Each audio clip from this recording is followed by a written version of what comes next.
Hello, hello, and welcome to another YGD exclusive masterclass. It's our last one for 2020, and I can't think of a better way to spend well, where I am anyway, cold and rainy evening. I'm very excited to brighten it up and talk art. As ever, we've got a wonderful lineup for you today, three fantastic artists, but before we get started, I want to say a big thank you to all of our wonderful sponsors. We have so many that I have to read them off a list. So a huge thank you to Creative Assembly, Criterion, Jagex, PlayStation, Tencent Games, Ubisoft, and Warner Bros. Games. We absolutely couldn't do this without you. I'm sure everybody watching would agree. We've had a fantastic year for YGD. So thank you so much. All right, all the housekeeping done. I'm Elle Osili-Wood, by the way, didn't introduce myself, but more importantly, I've got some exciting panelists for you. So let's get them in and get them to introduce themselves and what they do. Micaela, I'll start off with you. Sure. So I'm Micaela Dawn. I am the lead concept artist and lead artist at Silver Rain Games. Naomi, tell us everything about you. So my name is Naomi Biro and I'm a character artist at Creative Assembly. And Chris, tell us what you do. Hey, I'm Chris. I'm lead artist at USTWO Games. I've been art director and illustrator for about 10 years. So as I said, a great lineup. We've got three really interesting roles to dive into today. So I'll just get started. Chris, I'm going to come straight back to you and ask what the day-to-day of your job looks like, or, the week-to-week. I'll start day to day because week to week doesn't fit inside my head somehow. Yeah, day to day for me, it depends on what stage of the project we're at. Right now I'm in concept and development stage. So in the morning, have a stand up with the team. Everyone says what they did yesterday and what they're doing today. Most of the stuff for me at the moment is visual development and concepting. So designing characters, looking at color palettes, layouts, all that kind of thing. And the latest stage of the project starts to become more art management. When the team starts to bulk up, I'll start to delegate tasks, try to get the team sort of on board with the art direction that I would have hopefully developed by that point. And yeah, just start producing assets and making the game come to life. And Naomi, what does your day-to-day look like? Is it something similar or no? No, because I am the character artist, I'm actually on the side where I get from my lead all of this information, the art direction, what I'm supposed to be working on, which concept I'm supposed to be now creating into 3D, putting into a game character. So mine is actually the work, the work part, the fun part. I'm just chilling out most of the time, to be honest with you. Exactly. I know from our leads. I like that. All right, we're starting with a little bit of friendly rivalry early on in the panel. I like it. Adds a little frisson to the evening. All right, Micaela, can you make things worse? Can you accuse both of these two of doing no work? Probably a little bit. As the lead artist, so I'm very similar to Chris in that I give a lot of the tasks out to various team members. Our studio's grown quite a lot, so I end up having a lot of people that I do paintovers for. So I get to kind of do a bit of a hybrid where I both get to give tasks out and then also do some paintovers as well as concepting, just to sort of help the team out in time. So I get to do a nice hybrid, which is quite lovely. I mean, what I heard there was, twice as much work. So I feel like Micaela came out the winner of that challenge. She's the strongest of all of us. Absolutely. Who knew this was going to delve into a battle royale immediately, straight away? So let's talk about how you got into games and how you ended up, doing the role that you do. So Micaela, I'll come back to you for that one. Tell us a little bit about your route into the industry. Sure. So mine was a little bit unconventional, as in I started as a sculptor, but not in terms of 3D environments. I was actually a sculptor for physical props for like theme parks. So like gigantic things that you would see. So I actually started there and was quite interested in the arts side of that. And because I got into that, I then moved into more technology-based stuff a little bit later on and started building augmented reality games for kids. And I quite liked that and really wanted to sort of explore more of the game design. So I ended up going to school for character art and character design, and then really started just doing some more freelance indie work. And then about a year ago, met up with Abu at the studio that I'm currently working at, and we started just hashing out a bunch of ideas for games, and it sort of went out from there as working on art and creative direction for things. So it's sort of been an all over place, everything from the physical props that you'd see in places all the way up to now concepts for video games. Oh, wow. That's like the coolest. I mean, we hear a lot of really interesting first jobs when we do these panels, but making props for a theme park is so out there. That's so interesting. All right, I'm probably going to come back to that later. Oh, it's all good. Yeah, I mean, that is, we're coming back to that. I'm very intrigued by it. So, Chris, tell us a little bit about your route into the industry. Well, I studied graphic design in university quite a while ago now. And when I started working in London, I worked at design studios and I was doing animation and illustration primarily. And then I had like a show reel of my personal animation work. And I just put it out there because I was like, yeah, cool, this is just sort of fun. And a creative director at game company Preloaded saw it, asked me to come in for a chat. And even though I had no actual game experience, he gave me a shot essentially to work on their games. And that sort of segued me in. That was about 3 or 4 years into my career that segued me into games industry. And then as soon as I made a piece of art and then a developer brought it to life and I could control it, I was like, okay, this is it. This is the rest of my life. And now I'm here. I mean, we always say in these panels, because these are the career panels, we always express just how important a show reel is. And you are living proof of that. That's exactly, what we want to hear is, look, someone found my show reel and now I do this. So yeah, great, great start. And obviously, Naomi, I want to hear your journey because, you've already said just what a hard worker you are. So I assume there's an equally hard journey into the industry.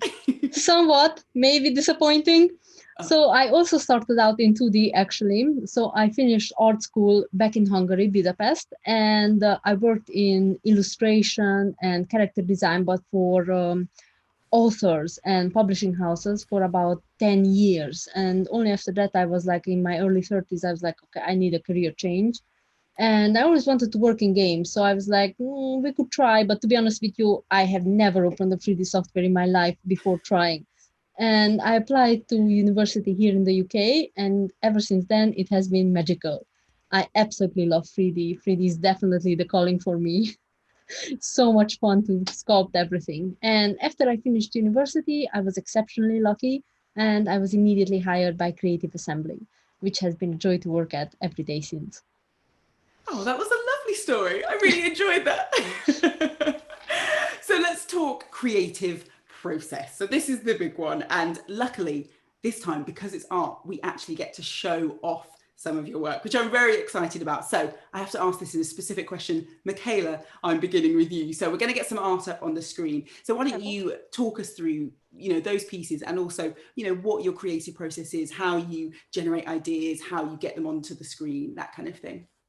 Perfect. So I definitely start with some of the research because that's really what gives you the foundation to what you're creating. So this one that's up in the image is actually the art that I sent over to the current studio. This was sort of their first look at some of my work, and this was for a game that I was working on just on my spare time. And so my process definitely starts with really exploring sort of the world that I want to tell and the stories that I want to tell, and collecting all of that research, doing sketches, figure drawing, things like that, if it's for a character, or drawing actual objects if it's for an environment. And then start really exploring colors and what I want to tell. So this one was a very colorful world. And so figuring out what kind of colors link everything, how I want to sort of bring the style into a game or into a narrative.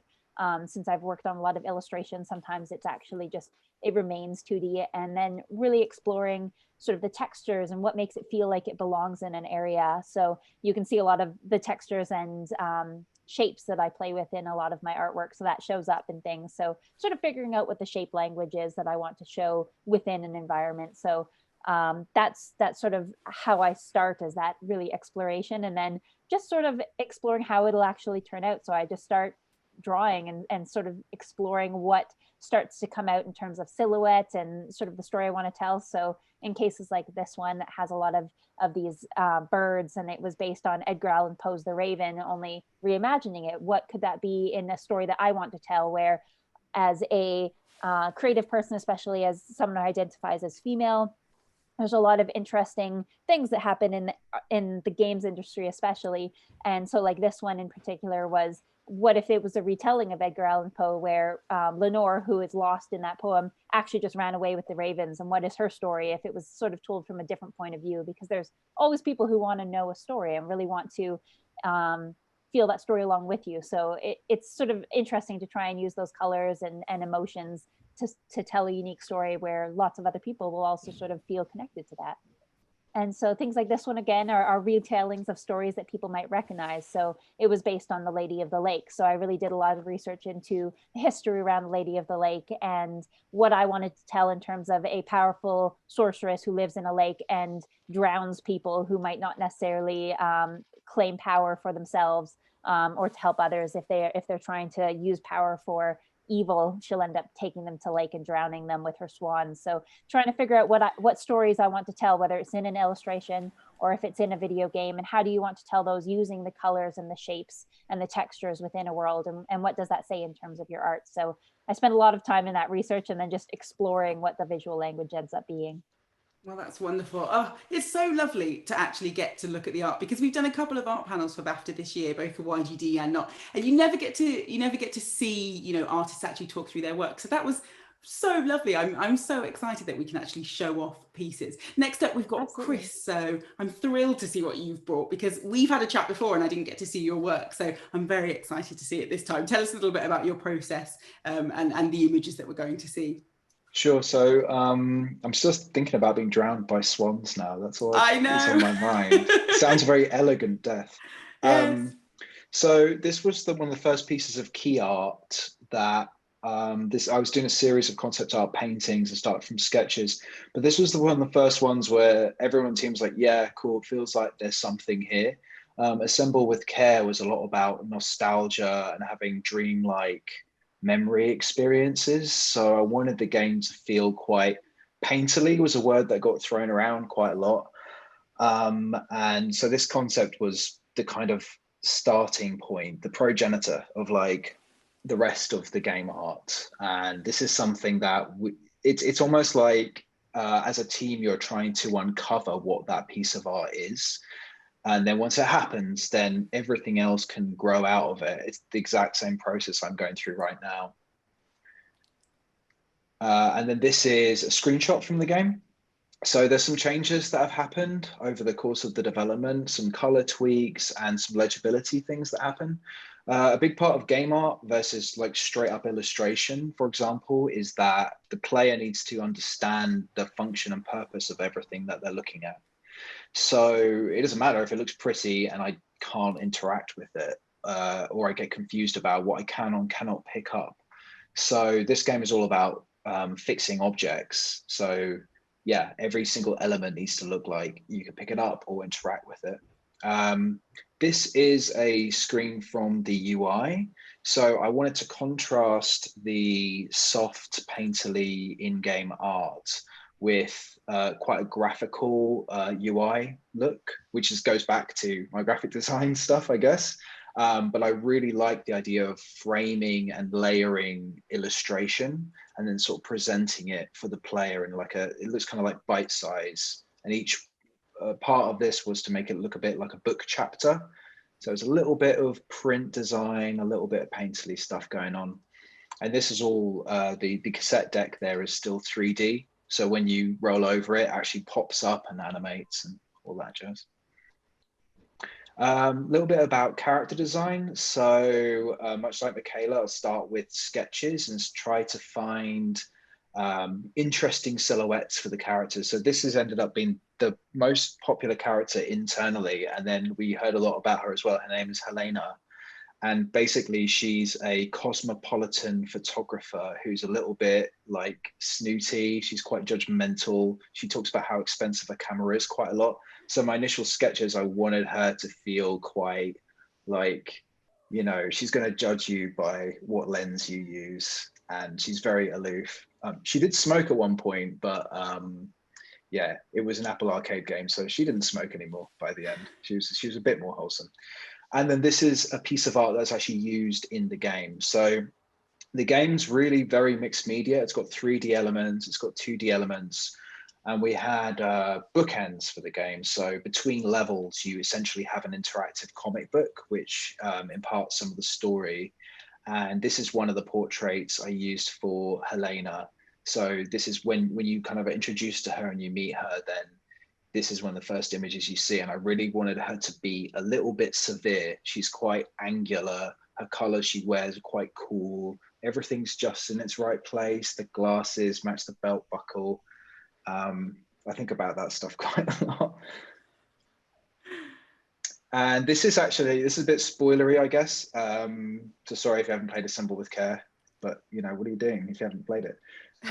This is over the course of the story, Helena rebuilds the bond with her sister, Carmen. And this is one of the nostalgic objects you fix as a record player.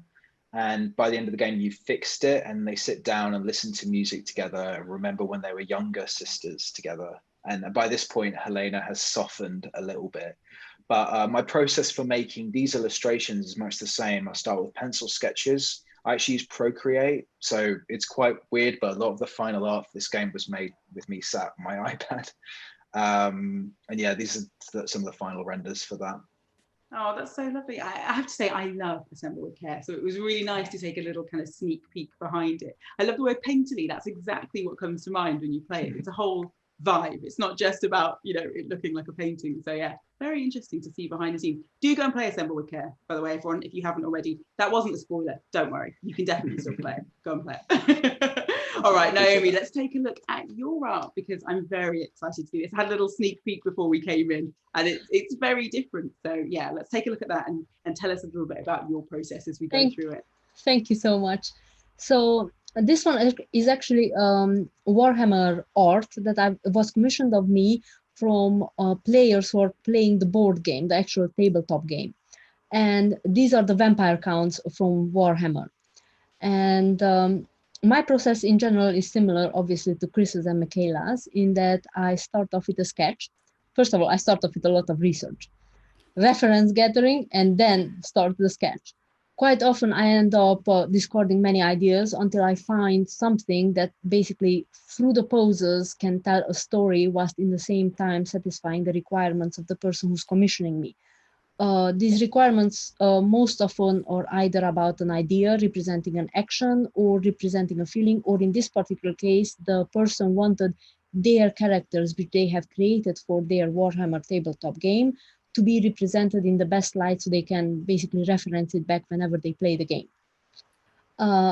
In this particular image, for example, this was for an author, and the author, what she was looking for was an atmosphere. So in this case, the main character is more the light, the atmosphere that was created through the light rather than the details in the room. However, the details themselves also serve to tell a story about the character itself, I mean the female elf itself, who is sitting at the desk. However, it's the light that's actually the most important part, because it's the light and the shadow that was giving the atmosphere, which the author was looking for to see illustrated. Other than that, this is now my 3D art. This one is created for Creative Assembly, and this was for the Warden and the Paunch downloadable content. And these are the snuggling pumps. So these are these wagons are adorable little wagons ridden by little creatures that are so beautifully animated. Honestly, all the awe in the world to the animators. I mean, everything moves fantastically. I definitely highly recommend you should check them out in game. The next slide is a different version, different version of the snuggling pump wagons. And my absolute favorite one was the green one with the mushrooms on it, because I really love working in the more organic elements into the wood and the paint and everything. Also, I love the colors. So the color scheme on that one is my favorite. Lastly, I have this piece, which is the Griffin, written by the High Elves, again for the Warden and the Paunch downloadable content for Warhammer 2. And this one was just so much fun to make. The legs, the wings, I love bird creatures. So despite the fact that I would consider myself a character artist, I'm more leaning towards actually creature artist, because I love working with four-legged creatures more than with two-legged ones. And wings and beaks and birds are my absolute favorite thing to do. It was a lot of fun to assemble this particular bird's wings.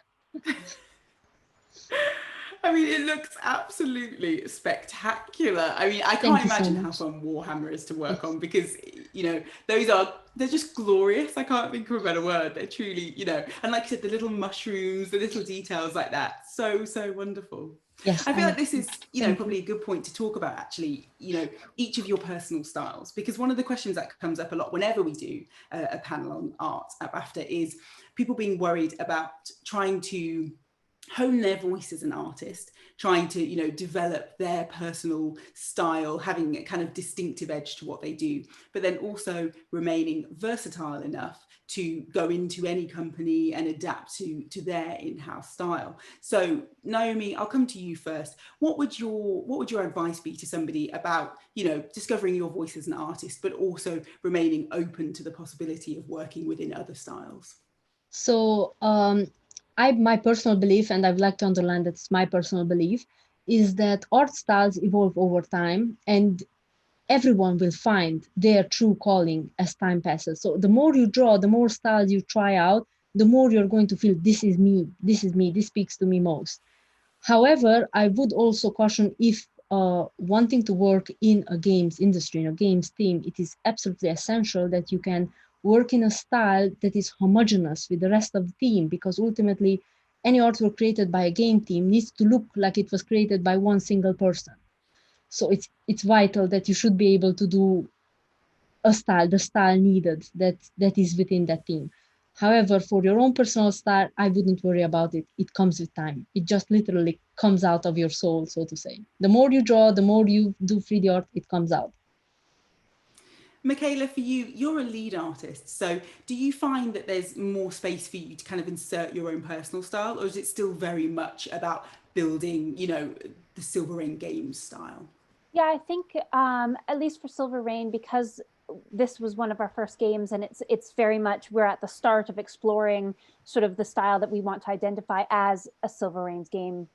We have a lot of chance to insert a lot of that personal style. And while I agree, definitely, like, your style will evolve over time, I think it also depends on whether you want to work in the more like AAA games, or if you are really passionate about indie games, because indie games tend to have a lot of opportunity to create the style that you want to see and the games that you want to see in the world. And just because it's an indie game doesn't necessarily mean that it doesn't have as much impact as the other games. Like, some of the most influential games, whether it's, let's say, Ori and the Blind Forest or Gris, or different games that are very artistic, they have become a huge inspiration for so many of the other games that are coming out now. So I think finding a style that you enjoyed creating is just as important as understanding a lot of the foundations to games and what makes a game good, whether it's the silhouette so you can clearly see a character, whether it's color so that you can identify where they are when you're playing the game. There are foundations to all games that are important so that you can understand and play them, but that doesn't mean that you don't have your own personal style. Like,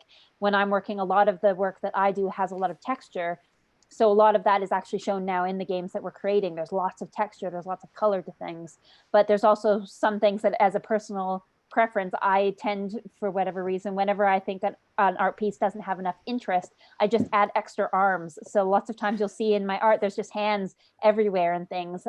Even in things like that swan when we looked at, there's hands coming out of the water and pulling people on to drown them. So there's extra hands, and that tends to also show up in things like games that I work on, because we'll see a boss monster that you want to fight, and I'm like, you know what it could use? Extra hands. And then we end up like, so certain things that you find as a personal preference, or things that you enjoy drawing, ends up actually showing up in places that you wouldn't really, most people won't realize, like, oh, why did these characters all have so many limbs? And it's like, that was my fault, sorry. So I think as long as you find things that you enjoy and things that you feel is your personal touch, you can find places within the games industry and find places where you belong and that you want to show some of your personal style. So I don't think you have to be worried about what is your style or do I fit perfectly within these places, because that's always changing, especially in the games industry. Things are always changing. Chris, it seems like that's the case for you, because when we were talking through your art, obviously USTWO has a very distinctive style. There's, you know, the games don't have the exact same art style, but you can definitely feel that kind of USTWO vibe to those games. So you were still being able to say though, you know, this is very me, or, you know, I do a lot of this. So do you feel that you are able to kind of inject yourself as an artist into, you know, what is quite a defined aesthetic? Yeah, I'd say so. I think, to be honest with you, like USTWO has a kind of a history of doing games that don't look too video gamey. And like with games like Monument Valley and then like Wind Waker, Journey, Gris, the genie's kind of out of the bottle now that games can look not like traditional video games anymore.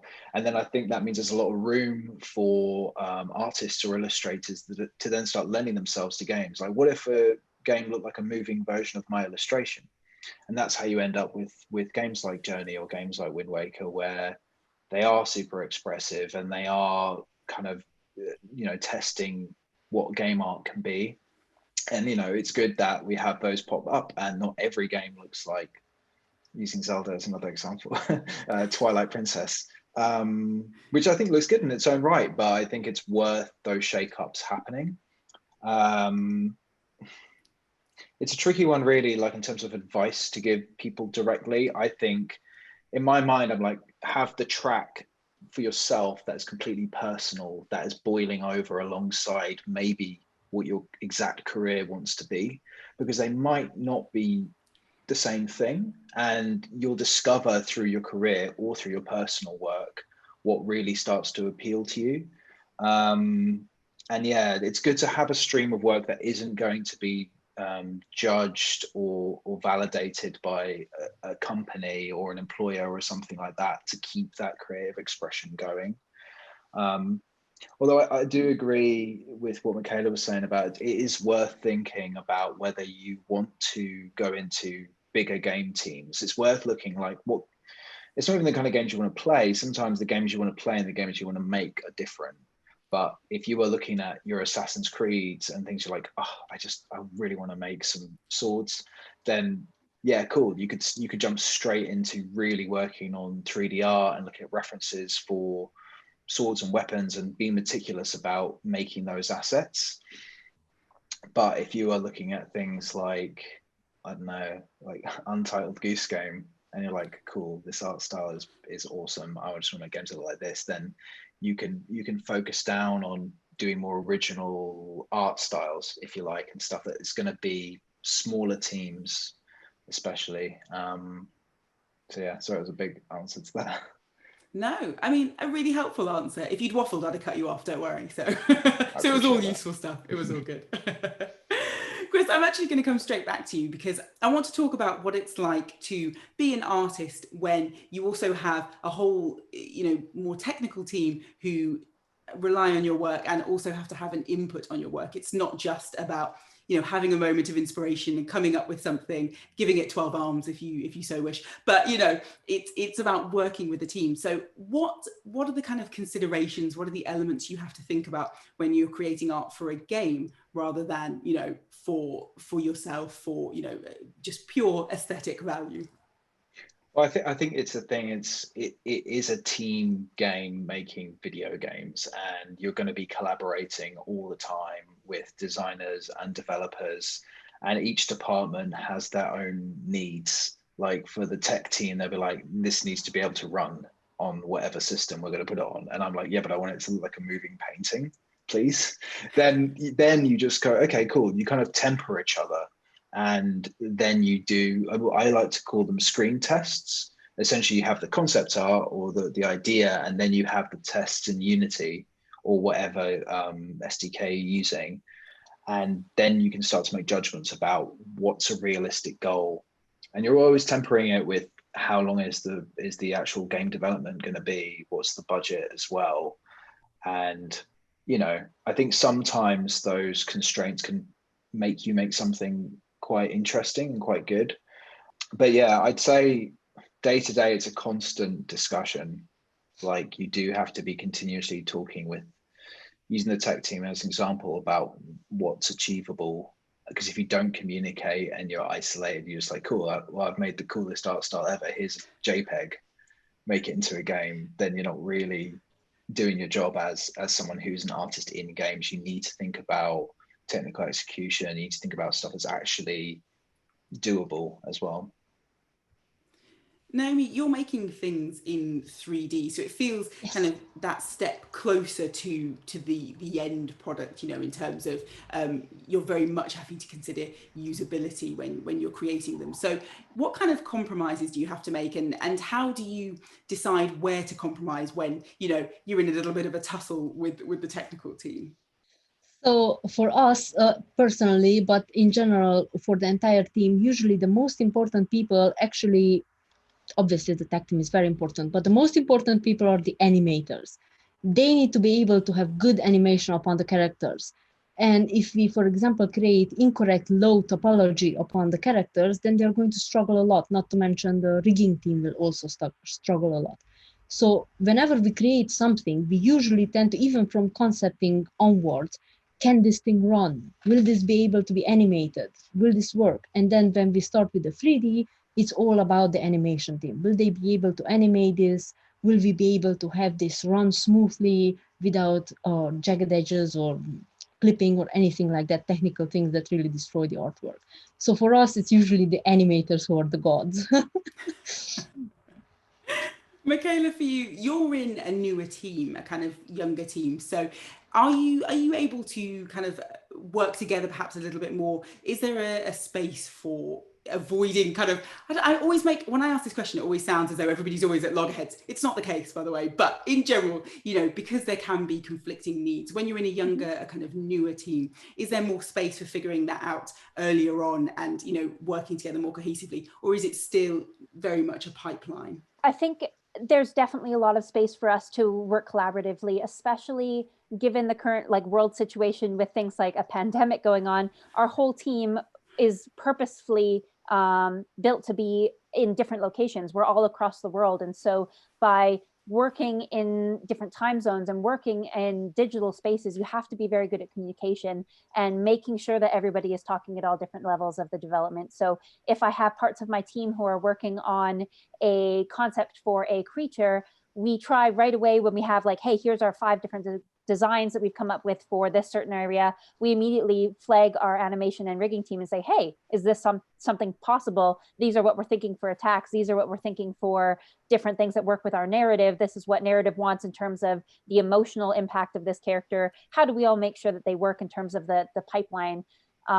Which is, it helps to have that communication right away and have everybody having a bit of communication without that fear of like, what if I say something and this person is offended because they didn't design it in a certain way. Having that conversation right away definitely helps. So that communication is open, but also having something from a team point of view to work towards. So when you look at other games, like something like, let's say Gris, because we've talked about it a few different times, they have a style and a emotion and mood that they're pushing throughout that entire game. It's following grief, it's following these watercolor, it's following finding these colors. And so by having something that you're at the start of your development as a art lead on a team, we have sort of ways that we say, okay, this is what I want the world to feel like. This is things that are important, whether it's a silhouette, whether it's a shape or a color or a mood. And you sort of can give that to all areas of a team, whether it's animation or rigging or the actual concept art in 3D, and say, how are these teams going to use their specialized skills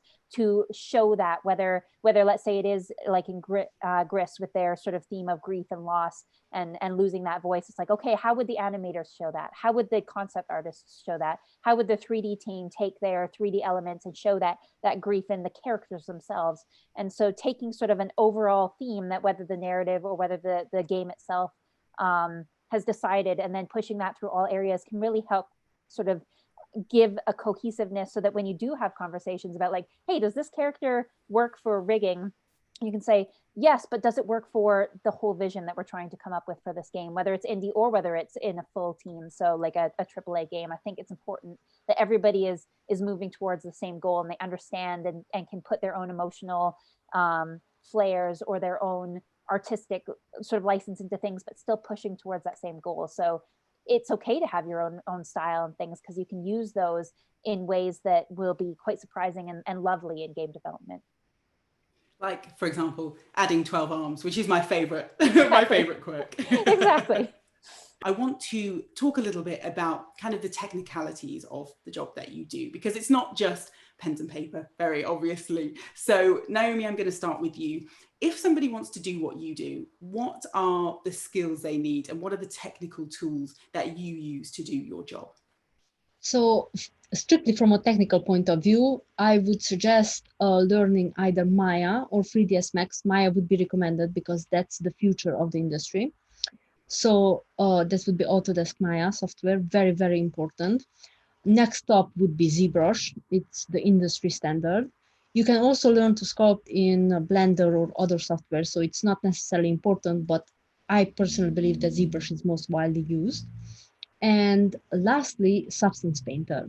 Substance Painter is used for texturing characters. So these would be the 3 key softwares I personally would recommend learning. There are many, many other kinds that you can learn, of course, to be really good at whatever you want, whatever art style you wish to present. And each software helps a different art style. But these 3 would be the key ones I would highly recommend. Chris, what do you use? I'm also interested because USTWO does a lot of work in mobile games, and is there a difference there in the kind of tools that you need to use for that size of game file? Yeah, I mean, it depends really, because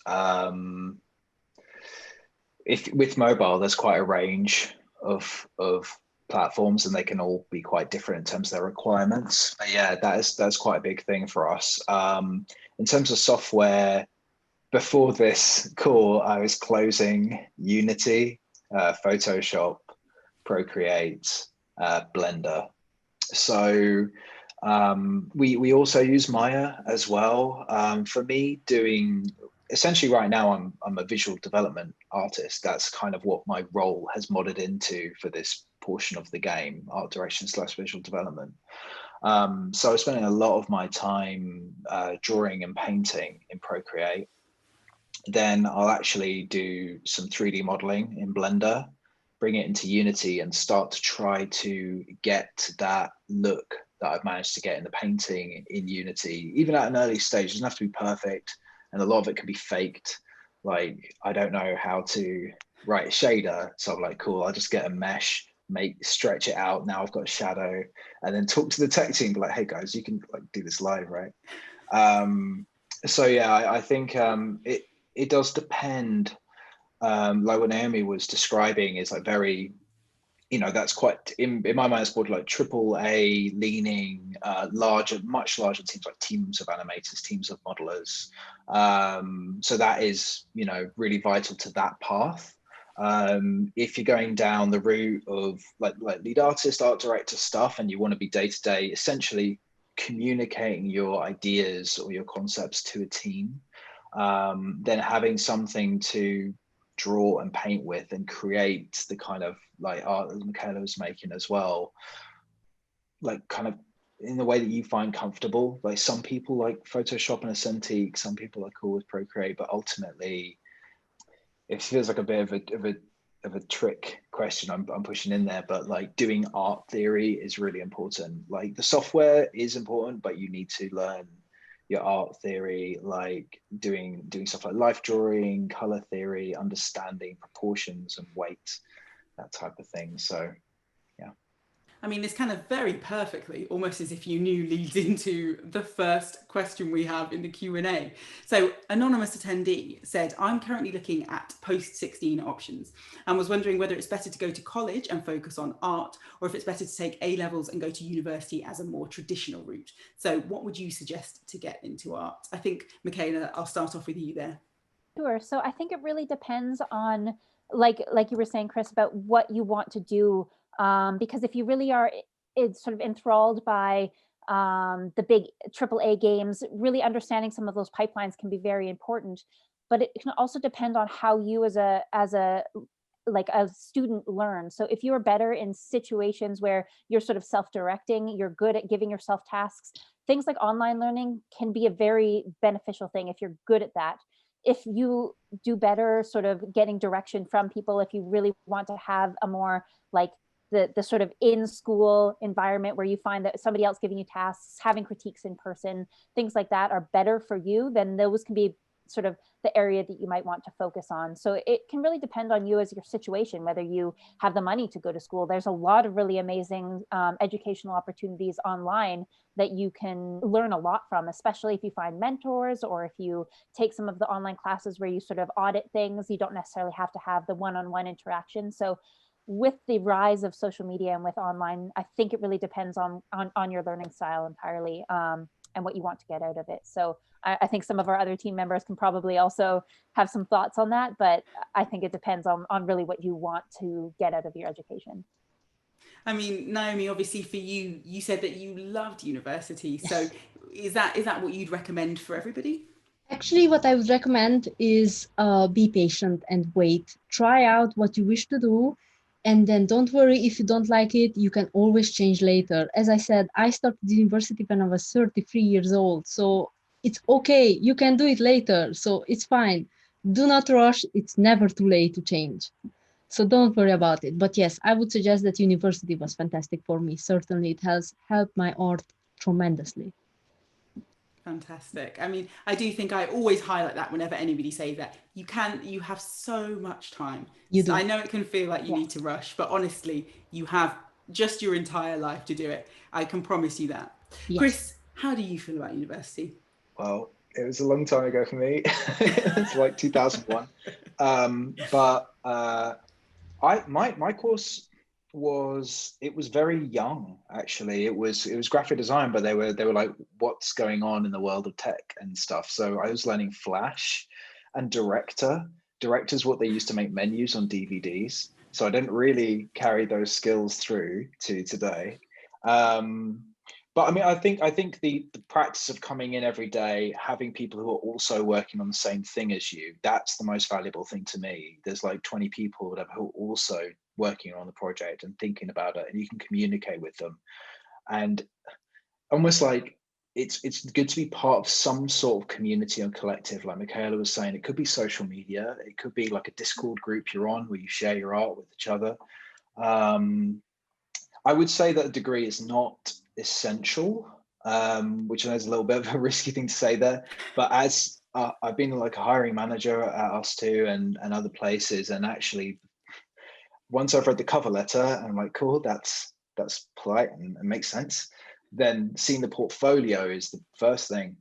Or whether they have a degree or not, my decision's usually made from looking through the portfolio, because it's very specific. Especially if you're hiring for a game and you've got an idea roughly of what it's going to be like, it's going to be like, how does this person fit into this? And you want to see those examples in their portfolio. So yeah, I mean, you definitely can go to uni, and I recommend studying a real kind of craft, like if it's programming or if it's 3D art specifically. I lean more towards those and the broader video game courses. But yeah, it's so long as you can find a kind of community and bounce off them, I think that's the most important thing to tempering your art style.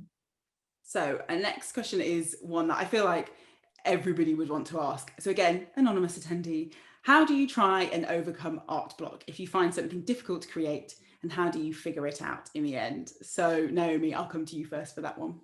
Oh, this one is a difficult one. Yeah. usually if I honestly, to be fair, I think barely suffered twice in my life from art block. But if I do suffer from art block, the only way I can break it is try and do many other different things. Like, for example, no ideas coming to me regarding my current project, no problem. I will watch a movie, play a game, etc., and then something might pop, read a book. So I personally break art block by doing something completely different from what I'm supposed to be doing. That would be my advice, but never give up. Never give up. Twice in your life, though. I mean, that is very upsetting to hear. Yeah, I'm slightly obsessive with art. Anybody who asks me what's your hobby is doing art. It's drawing. Chris, how about you? Have you suffered art block more than twice in your life? Yeah, like hundreds of times, like daily. Naomi's from like another planet. I don't know. I know. Sorry. Yeah, but actually my advice would be quite similar. It would be to stand up and walk away from the screen 100%. Your inspiration can, and I think should, come from anywhere, especially not just games and not just illustration. It could be music, it could be films, it could be going on a walk and noticing something. Like I actually, oh yeah, well, maybe I can't actually talk about it too much yet, but like I've had experiences where on the current project I'm working on, like there's places I've walked to and I've literally seen things that be like, oh, that'd be such a cool element to be in the new concept. I'll take that. But I think more than anything, it's just having a break from what you're working on and then coming back even the next day. I think sometimes I'll do art one day and then sleep on it, and then the next day I have completely different opinions than when I was looking at it the first time. And either I'll be like, this is amazing, I did this, or like, what the hell is that? Okay, I need to look at this again. So yeah. Yeah, that makes sense. I do that all the time with writing. I'll come back and just be like, who wrote this? Did they know how to write? Yeah, exactly. So it always goes one of two ways.